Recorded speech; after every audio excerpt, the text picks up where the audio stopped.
Thomas on your screen.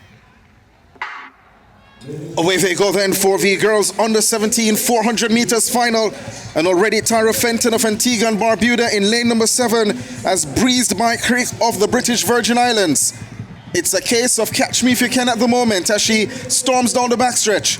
Thomas in lane number 4 trying to pace herself. So too McLean, who begins to press now as she goes by Brianna Bootle in lane number 6 of the Bahamas. But the one to catch is Tyra Fenton of Antigua and Barbuda, running blind at the moment. She can't see what's happening on her inside, but Fenton is cruising into the home stretch.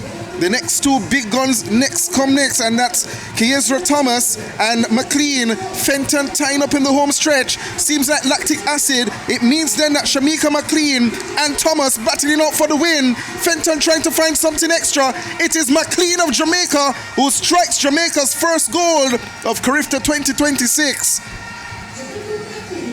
Great timing from McLean. Fenton went out really hard, perhaps too hard, didn't have enough in reserve in the last 100 meters and was just reeled in by those two young ladies on her inside. Always difficult to run from the outside lane. She couldn't see what was happening. You can see her just perhaps looking over her shoulder as she comes into the home straight. And here come Thomas and McLean on her inside, pulling even with her, and they are able to better judge their finish. A little bit untidy from McLean towards the end there, but she comes across the finish line in first, and that's all that matters. 52:47, the flash time on the clock for McLean. And maybe Fenton did not judge that race too well in the end.